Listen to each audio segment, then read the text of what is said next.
We'll begin tonight in the nation's capital, where the incessant attacks on INEC facilities in some parts of the country has continued to threaten the 2023 general elections. Now, Chairman of Independent National Electoral Commission, Professor Mahmood Yakubu, is asking the National Assembly to pass a resolution classifying INEC buildings nationwide as high security and priority facilities.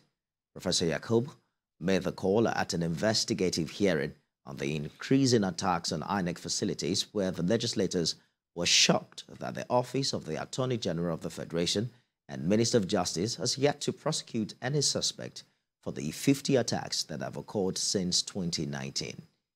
National Assembly correspondent Joke Adisa reports. In the last 4 years, Nigeria's electoral umpire has suffered untold hardships occasioned by deliberate and calculated attacks against its offices and personnel. As of December the 12th, the Commission had recorded 50 of such attacks, devoid of natural disasters and election-related violence. And as the 2023 general election advances, there are increasing concerns the situation may not improve, and this has prompted an investigative hearing. If we don't apprehend, prosecute, and punish, they will just think that you can just go to INEC offices and destroy and just get away. The Speaker of the House is represented here. He charges security agencies to intensify intelligence gathering in order to nip premeditated attacks in the board. Major work here will have to be done by the police and DSS to protect these critical infrastructures, and so also to give them the confidence to be able to go out and conduct this election. INEC is determined to conduct the 2023 general election, but says if the recurring attacks are not curtailed, this may jeopardize its efforts. We are determined that nothing should stop the 2023 general elections from going ahead. But we need the support of all Nigerians to ensure that we stop these malicious attacks on our facilities. We can't keep replacing the lost or damaged facilities endlessly. Security agencies blame politicians, IPOB, and other secessionist groups for the serial attacks, just as the civil society community underscores the need for increased intelligence gathering. We are grossly overwhelmed, and in fact, the manpower, we are understaffed. Honestly, as somebody pointed out, the 10,000 police that are supposed to commence training, who are supposed to be on training now, are still not yet, even the advert has not been done. But while the police say it has arrested many suspects, the Office of the Attorney General couldn't provide a record of prosecution. So as far as the office is concerned, we have not formally received any request for prosecution on that one. That is the content of our letter. The meeting later continued behind closed doors to take the submission of the Department of State Services. Expectations are that the investigative hearing will find practical solutions that will guarantee the protection of INEC facilities, voting materials, and personnel across the nation as a means to guaranteeing the conduct of a free, fair, and credible election in about 70 days from now. Joke Adisa, TVC News, Abuja. Chairman, House Committee on Customs, Honorable Leke Abejide, who represented the Speaker of the House at that investigative hearing, joins me on the news at 10. What do you make of INEC's proposal? INEC is saying classify our buildings as high security and priority facilities. Is that a deliberation we're looking forward to see happen at the floor of the House?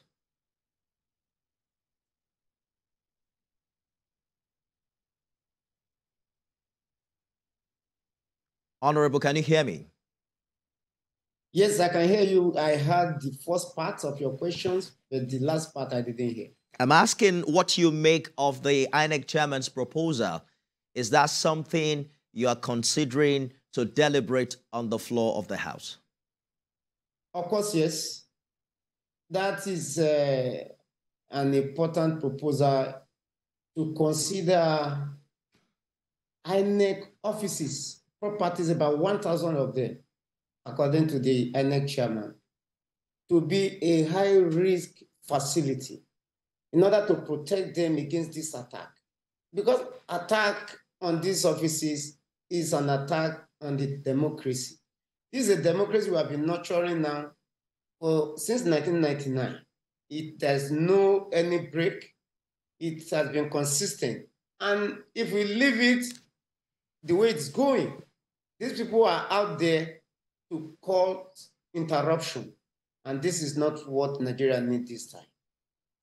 Definitely we are going to work on it. Indeed, that raises more questions as to whether or not this is effective enough to stop future attacks, particularly now that INEC has fingered politicians like yourself as stakeholders in this wrongdoing.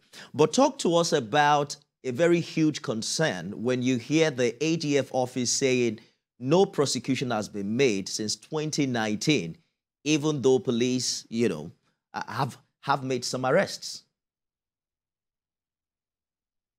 That is the area that we are also concerned. Because if you say there is no prosecution from 2019 to date, it is not the best thing for this country. Because people have been arrested by police. We have seen it. Even your station has shown it. Other sister stations too have shown it. Them being arrested. They are supposed to have been prosecution. And why that has not happened, it is another area we have to look at as a parliament. Because if we leave them to be going free this way, that means we're encouraging more attacks on democracy. So this, between the Ministry of Justice and the police, I think there are committee concerned in the House that will look at this and invite both the police and the Ministry of Justice to look into this so that we can solve all this problem once and for all. Whoever is arrested should be prosecuted immediately. Well, it's 70 days to the election, and INEC is saying it doesn't have enough time to replace most of these materials that are now being destroyed. How optimistic are you that we have enough time to fix this problem? The chairman didn't say they didn't. What is they are saying? He said if the attack continues. Can you hear me? I can hear you. Please go ahead. He said if the attack continues, that is why he appreciated the House of Rep for intervening on time. He said that as it is now, they will go ahead with the election. They have everything which they cannot disclose to the public, where they kept sensitive materials that they will use in all this area that the attack has happened. For example, in Imo State, there are 11 attacks. In Osun State, there are 7 attacks. In Akwa Ibom State, there are 5 attacks. In all these areas, the INEC chairman said they have everything on ground, but they will not say it to the public where they are being kept, that they are going to use to replace everything that has been damaged. But he said if this attack does not stop now, going forward, they will not be able to meet up. And that is why now we are intervening and we're making it, and we're going to do everything possible to support them to make sure that this attack does not happen again. And in my own submission, as I represented the Right Honorable Speaker, I said, those areas that, according to the chart, the analysis that INEC chairman gave to us, we have areas that are prone to these attacks, and there are 15 states out of 36 states. So more attention has to be paid on these 15 states, especially Imo, Akwa Ibom, Enugu, Osun. These are the areas that are... Indeed, Honorable Abejide, we're looking forward to see the intervention of lawmakers and how it will stem the tide of this violence. Honorable Leke Abejide is the Chairman House Committee on Customs. Thank you for talking to us on the news tonight. Thank you for having me.